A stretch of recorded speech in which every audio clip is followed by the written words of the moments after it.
প্রিয় ভিউয়ার্স, আসসালামু আলাইকুম। আশা করি সবাই ভালো আছেন। তো আজকে আপনাদের সাথে কথা বলবো যে কোন সাইজের ফলে পাকানো মেডিসিন করা যাবে আর কোন সাইজের ফলে মেডিসিন করা যাবে না। অনেকেই আমার ভিডিও দেখে কমেন্ট করেছেন যে ভাই, আমার ফলগুলো মোটামুটি বড় হয়ে গেছে, আমি কি এখন পাকানো মেডিসিন করতে পারবো কিনা। তো তাদের উদ্দেশ্যে আজকের এই ভিডিও আমি আপনাদেরকে দেখাচ্ছি আর কি। দেখেন এই গাছটা, এই যে ফলটা মনে হয় আসলে বড় হয়ে গেছে, বাট এটা কিন্তু এখনও ম্যাচিউর হয় নাই, এটা কিন্তু আনম্যাচিউরড। এই যে দেখেন ফলের সাইজ প্রায় 1 কেজি প্লাস আছে আর কি। তো এই ফলটা এখনও মেডিসিন করা যাবে না, তাহলে ফলটা মিষ্টি হবে না।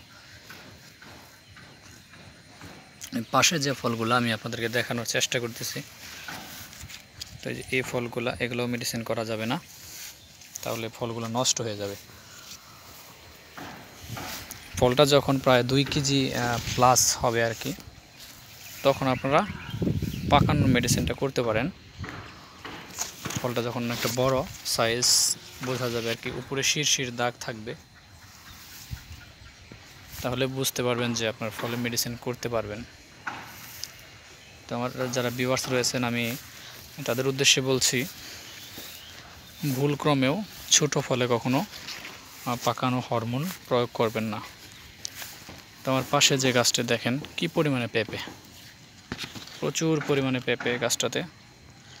এগুলো কিন্তু এখনও আনম্যাচিউরড, এগুলোতে কখনো ভুলেও পাকানো মেডিসিন করা যাবে না।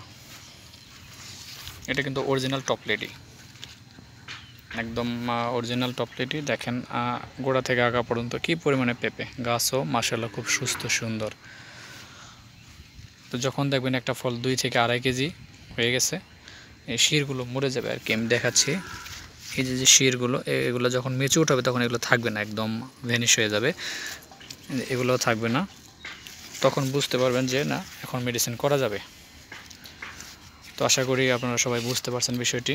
ভুলক্রমেও যেন এই ফলে মেডিসিন না করেন বেশি লাভের আশায়, তাহলে ক্ষতি হবে এবং ফলটা কিন্তু পাকবে না, পচে যাবে।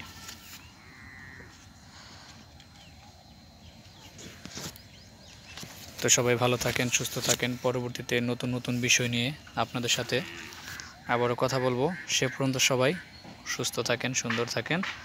এই বলে আজকের মতো বিদায় নিচ্ছি। আল্লাহ হাফেজ।